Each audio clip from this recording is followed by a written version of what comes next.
So, reactions from the Turkish people and especially the Gulen community. Have you seen any reactions to Americans or American people? Well, one of the families that we spent time with was very interesting because we were the first Americans that they'd ever met, and by sharing a meal with them in their house that they had prepared for us, they were very excited and a little nervous because they didn't exactly know what to think, and they were afraid that they would be judged as Muslims in a very harsh light because we were Americans and of what had happened at 9/11. And so there was, I think, a little bit of nervousness that we would come in and you know, I don't know if they thought we would be angry or if we were judging them or something. But they had their own preconceptions about Americans. And as the evening went on, you could see them just become more relaxed. You could see them become more expressive in their talking. And then by the end, as we were talking, they said, you know, we're really glad to have met you. You're the first Americans we've had in our house, and we've really enjoyed meeting you and seeing that, you know, that you're not angry with us. That, you know, that Americans, as Americans, you've come here, you want to know us, and you're not, you know, trying to just tell people what to do or whatever. And I thought that, you know, the same experiences that we were having of them, of being so open and friendly and kind, they were also looking from us as well. And I think they're hopeful. I think they're, you know, this is the America they want to see. This is the America they hope is out there. But it's not the America that we always show people as Americans, either in the media or, you know, even one-on-one. And so I think when we can just meet in simple ways in people's homes and get to know each other, then we can realize that, yeah, we're just happy to be together. Scholars, scientists, or some community leaders, they were saying, like, seeing all these service out of Gulen's teachings and the educational activities, and his strive for a violence-free generation raising, Gulen deserves the Nobel Peace Prize and should be nominated, they say. Would you agree?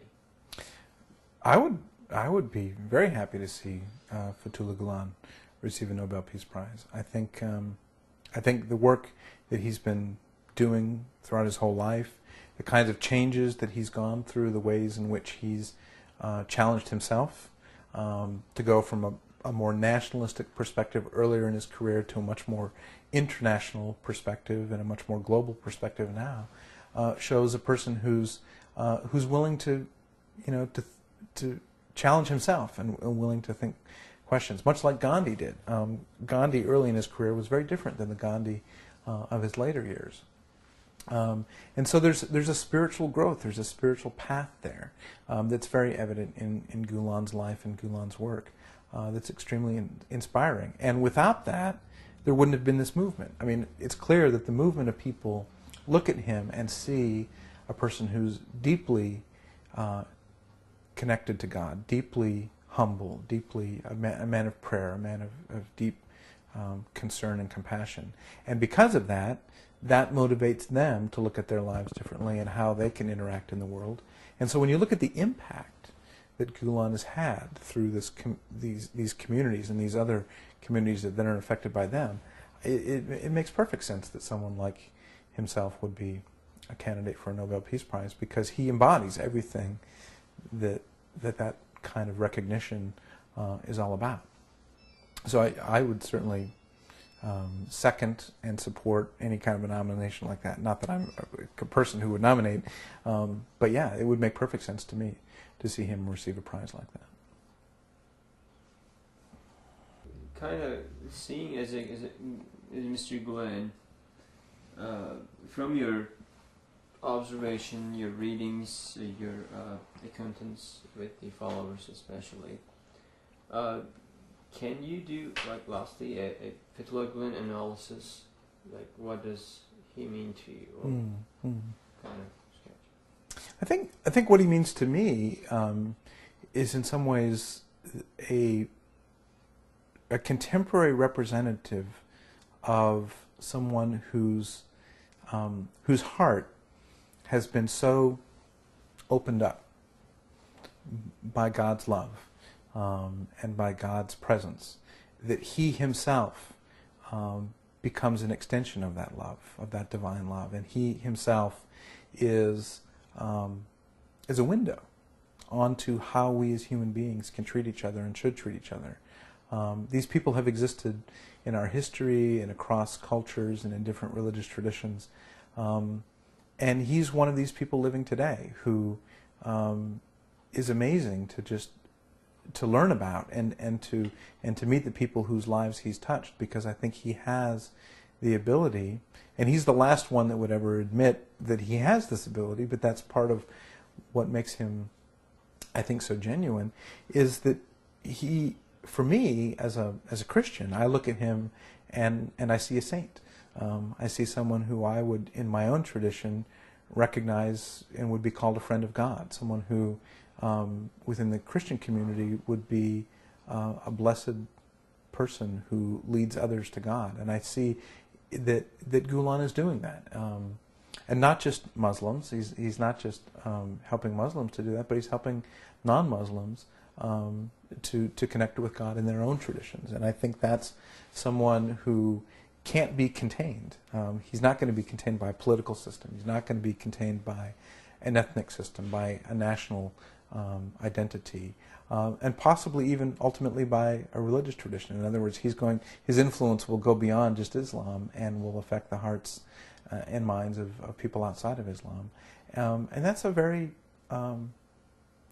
special and unique kind of individual who has who has given himself so much to being at God's service and being in the service of God, that he has now become this kind of window, and himself has been so instrumental in teaching. To meet him, what would you tell him? I don't know. I mean, that's a good question. I would love to meet him, but I would probably, be at a loss for words in some ways. I would probably just want to say that, in whatever way that I could, that the impact that I've seen him have on people's lives is just tremendous. The people I've met in IID and in Turkey and elsewhere who are inspired by his works and who have dedicated their life to world peace. I would say you probably have no idea how you have changed the world, but you have, and that's just a tremendous blessing, and it's evidence of the grace of God. I don't know what else I would say that I'd probably sound like an idiot talking to him, but but yeah, I mean, maybe thank you. Maybe that would be the most appropriate thing to say to a person like Gulen, is just thank you for who you are and what you've done, and for how you've listened to God, and how you've done what you could, and how that's turned out to be so much more than probably you ever expected. But it's been a tremendous witness.